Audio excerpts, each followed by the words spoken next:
ഒന്നും കേൾക്കുന്നില്ല, വിട്ടു വിട്ടാ എല്ലാം കേൾക്കുന്നേ. അത് ഈ പറഞ്ഞ ഒരു അവസ്ഥയാണ്. നമ്മൾ ഈ പറഞ്ഞ നിങ്ങൾക്ക് ആവശ്യമുള്ള കാര്യം കേൾക്കുകയല്ല, ആവശ്യമില്ലാത്ത കാര്യം കേൾക്കും. എന്നെ പറഞ്ഞത് ഞാൻ കേട്ടില്ല. ഞാൻ ഈ ഇടപ്പള്ളിയാണ്, ഇടപ്പള്ളി പാലത്തിന്റെ താഴെയാണ് താമസിക്കുന്നത്. അവിടെ വീടൊക്കെ വെക്കാൻ സ്ഥലമുണ്ടല്ലേ?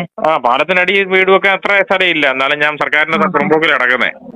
കുഴപ്പമില്ല, അത്യാവശ്യം ജീവിച്ചു പോവാം. നല്ലപോലെ തന്നെ വാരുന്നുണ്ടല്ലോ. അല്ല, നിലവിൽ നിങ്ങളെ ഇങ്ങോട്ട് വിളിച്ച് ഇത്ര സമയം നമുക്കിവിടെ സ്പെൻഡ് ചെയ്തല്ലേ, അപ്പൊ നമ്മൾ എന്തെങ്കിലും ഒരു സഹായം നിങ്ങൾക്ക് ചെയ്തു തരണ്ടേ? ശരിയാ. അപ്പൊ തീർച്ചയായിട്ടും ഒരു കസ്റ്റമറെ നിങ്ങൾക്ക് പിണക്കാനും പറ്റിയല്ല, ഒരു ക്ലയന്റിനെ എനിക്ക് ഉപേക്ഷിക്കാൻ പറ്റത്തില്ല. എന്നെ സംബന്ധിച്ചൊരു ബിസിനസ്സാണ്, നിങ്ങളെ സംബന്ധിച്ചൊരു കസ്റ്റമറാണ്. ഇതിന് രണ്ടിനെ ഇടയ്ക്ക് നിൽക്കുന്നതുകൊണ്ട് തീർച്ചയായിട്ടും പറ്റുന്നെങ്കിൽ നിങ്ങൾക്ക് പറ്റും, നിങ്ങളെ ഓഫീസിൽ ചോദിച്ചിട്ട് മതി കേട്ടോ. നിങ്ങൾ സ്വന്തമായിട്ട് തീരുമാനം എടുക്കണ്ട. എനിക്ക് നിലവിൽ ഇപ്പൊ നിങ്ങൾക്ക് തോന്നുമായിരിക്കും എനിക്ക് വലിയ വട്ടാണോ എന്നൊക്കെ തോന്നുമായിരിക്കും. അല്ല, ബിസിനസ് നിങ്ങൾ എന്റെ ശരിക്കും എടുത്ത് നോക്കിയോളൂ, എന്റെ കാറ്റഗറി എടുത്ത് നോക്കിയാൽ അറിയാമായിരിക്കും. ഞാൻ നിങ്ങളുടെ അതിനകത്ത് ലിസ്റ്റിനകത്ത് ഏറ്റവും ഫസ്റ്റ് കിടക്കുന്ന കസ്റ്റമർ ആയിരിക്കും. നിങ്ങൾ എത്ര ആളായി ഓഫീസ് തുടങ്ങിയിട്ട്? എത്ര ആളായി ഓഫീസ് തുടങ്ങിയിട്ട്? 2-3 വർഷമായതാ. ഇടുക്കിയിൽ എവിടെയാട്ടാ? കട്ടപ്പന എന്ന് പറയും.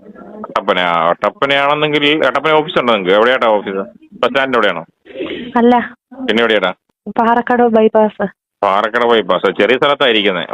ഓൾ കേരള ചെയ്യുന്നെങ്കിലും ചെറിയ സ്ഥലത്ത് പമ്മിയിരിക്കും. എപ്പം വേണമെങ്കിലും നിങ്ങൾക്ക് പൂട്ടിയിട്ട് പോവാം. നമ്മൾ സ്റ്റാൻഡിന്റെ അടുത്തായിരുന്നു, അപ്പൊ നമുക്ക് ഓഫീസിന് വലിയ ചെറിയ ഓഫീസ് ആയതുകൊണ്ട് സ്റ്റാഫിന്റെ എണ്ണം ഒരു കാര്യം, നിങ്ങൾക്ക് അങ്ങോട്ടുള്ള കച്ചവടം എന്നുള്ള രീതിക്ക് ഞാൻ ഇടുക്കി ഡാമിന്റെ അതൊരു 10 ബോട്ട് വാങ്ങിച്ചിട്ടാലോ? അതിന് തരാൻ പറ്റുമോ? എന്റെ പൊന്ന സാറേ, ചുമ്മാ കളിയാക്കാതെ കാര്യമായിട്ടും പറ. ഞാനൊരു ട്രെയിനിങ്ങിന്റെ ഭാഗമായിട്ട് സാറിനെ വിളിച്ചതല്ലേ. ഞാനെന്റെ ആവശ്യം പറഞ്ഞു, നിങ്ങളെ കൊണ്ട് പറ്റിയതെങ്കിൽ കാര്യമായിട്ട് പറഞ്ഞ എനിക്ക് 10 ബോട്ട് മതി. ആദ്യത്തെ സ്റ്റെപ്പിൽ 10 ബോട്ട് മതി. അവിടെ ടൂറിസ്റ്റുകൾ വരുന്നതാണ്, ഒരു ബിസിനസ് ആകും, കൃത്യ അടവും. നിങ്ങൾക്ക് വേണമെങ്കിൽ അത് വേണം സീസ് ചെയ്യാം. അവിടെ ഓട്ടോ ഇല്ലെങ്കിൽ എന്റെ ഡ്രൈവർമാരെ ഉൾപ്പെടെ പിടിച്ചോണ്ട് പോകുമോ? അപ്പൊ അതിനകത്തൊരു പ്രശ്നമില്ല. കൃത്യ അടവല്ലെങ്കിൽ നിങ്ങളുടെ അടുത്ത് പോവാ, കട്ടപ്പനയിൽ ഇടുക്കി വരെ പോയാൽ പോരെ, ഡാമിന്റെ അവിടം വരെ ചെല്ലുക. എനിക്കിപ്പോ അവിടെ ഒന്നും ചെയ്യാൻ പറ്റത്തില്ല. അല്ലെങ്കിൽ നെടുമ്പാശ്ശേരി എനിക്ക് എയർപോർട്ടിന് ചേർന്ന് ഫ്ലൈറ്റിനുള്ള ലോൺ തരണം. ഇതിലേതെങ്കിലും ഒരു കാര്യം നിങ്ങൾക്ക് നടക്കുമെന്നുണ്ടെങ്കിൽ നമുക്ക് ആലോചിക്കാം. ഞാൻ ലോൺ ചെയ്തത് എനിക്ക് നല്ലപോലെ ട്രാൻസാക്ഷൻ ഒക്കെ ഉള്ള ഒരു അക്കൗണ്ട് കാണിക്കണം സാറിന്റെ തന്നെ. അതൊരു കുഴപ്പമില്ല. ട്രാൻസാക്ഷൻ ഉള്ള അക്കൗണ്ട് ഇപ്പൊ ശരിക്കും സംസ്ഥാന സർക്കാരിന് ശമ്പളം കൊടുക്കുന്ന എന്റെ അക്കൗണ്ടിൽ പൈസ ഞാൻ കൊടുക്കുന്നത്. അത്രയും ട്രാൻസാക്ഷൻ കൂടെ വേണോ?